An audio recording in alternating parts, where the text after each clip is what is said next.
देख रहे हैं सत्यहिंदी.com। एक नजर अब तक की सुर्खियों पर। हरियाणा और जम्मू कश्मीर में हुए विधानसभा चुनाव के नतीजे आ चुके हैं। जहां हरियाणा में भाजपा ने हैट्रिक लगाई है, तो वहीं जम्मू कश्मीर में नेशनल कॉन्फ्रेंस और कांग्रेस के गठबंधन को बहुमत मिला है।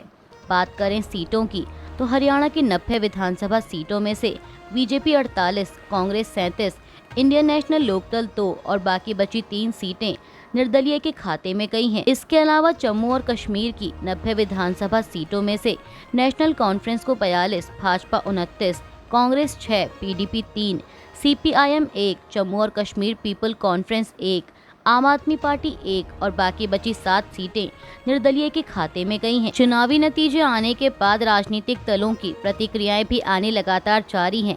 इसी कड़ी में बसपा प्रमुख मायावती का भी बयान आया है, जिन्होंने हरियाणा में आईएनएलडी के साथ गठबंधन में चुनाव लड़ा था।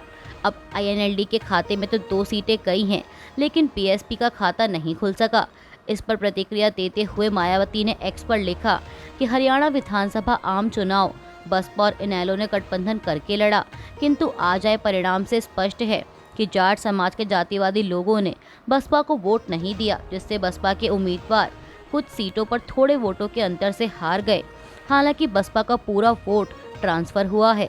उन्होंने कहा कि यूपी के जाट समाज के लोगों ने अपनी जातिवादी मानसिकता को काफी हद तक बदला है और वे बसपा से एमएलए और सरकार में मंत्री भी बने हैं। हरियाणा प्रदेश के जाट समाज के लोगों को भी उनके पद चिन्हों पर चलकर अपनी जातिवादी मानसिकता को जरूर बदलना चाहिए।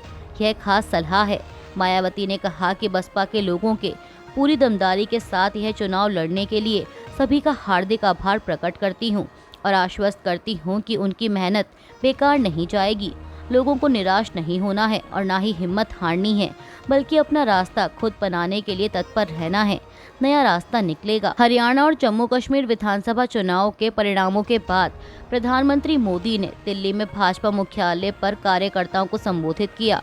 उन्होंने कहा कि इस जनादेश की गूंज दूर दूर तक जाएगी। हरियाणा के किसानों ने कांग्रेस को करारा जवाब दिया है। पीएम मोदी ने कहा कि जम्मू कश्मीर में इस बार हुआ चुनाव ऐतिहासिक रहा। यहाँ भारत का संविधान पूरी तरह से लागू होने पर पहला चुनाव था। जम्मू कश्मीर में आज़ादी के इतने साल बाद भी कई लोग वोट नहीं डाल पा रहे थे, लेकिन इस बार ऐसा नहीं था। प्रधानमंत्री ने आगे कांग्रेस को घेरते हुए कहा कि अधिकतर राज्यों के लोगों ने कांग्रेस के लिए नो एंट्री का बोर्ड लगा दिया है। जहां से कांग्रेस जा रही है, वहां वापस नहीं आ पा रही।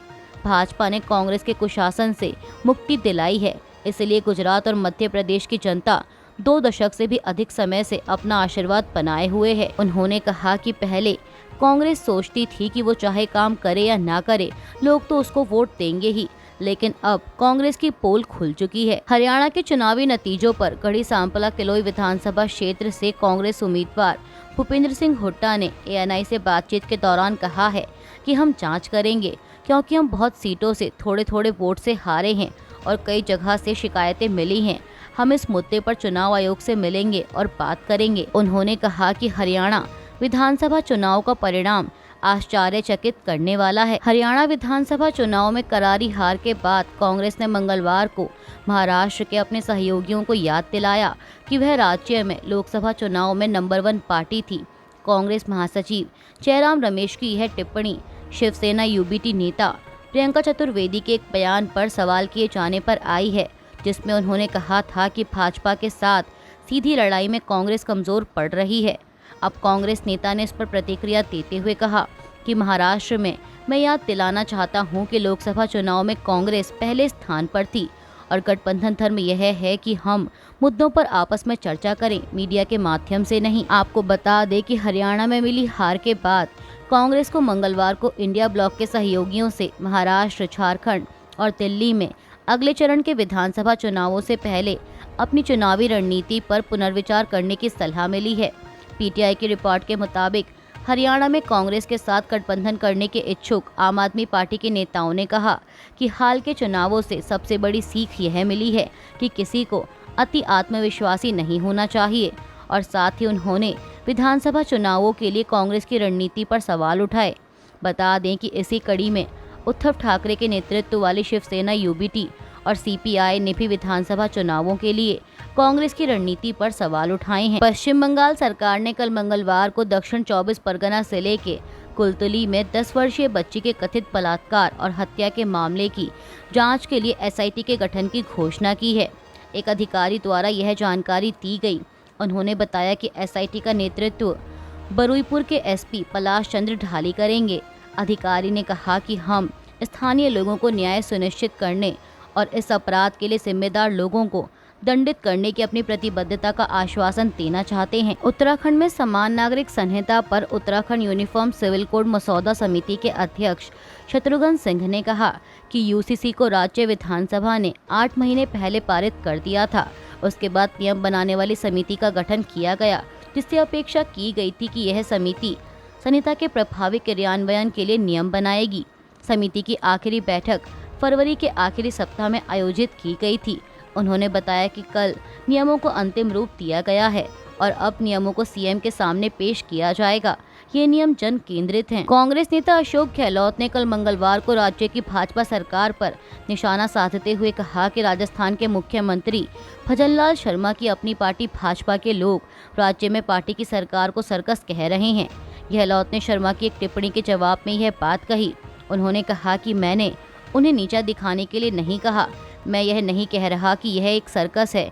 उनकी पार्टी के लोग कह रहे हैं कि यह एक सर्कस है। इसराइल और हिजबुल्लाह में जारी संघर्ष के बीच इस्राएली प्रधानमंत्री बेंजामिन नेतन्याहू ने लेबनान के लोगों को एक संदेश में कहा कि लेबनान का क्या हुआ। अत्याचारियों और आतंकवादियों के गिरोह ने इसे नष्ट कर दिया। लेबनान कभी अपनी सहिष्णुता और सुंदरता के लिए जाना जाता था, लेकिन आज यह अराजकता और युद्ध का स्थान है।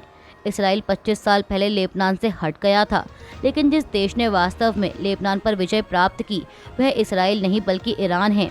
ईरान जो लेबनान की कीमत पर ईरान के हितों की सेवा के लिए हिजबुल्लाह को वित्त पोषित और हथियार देता है।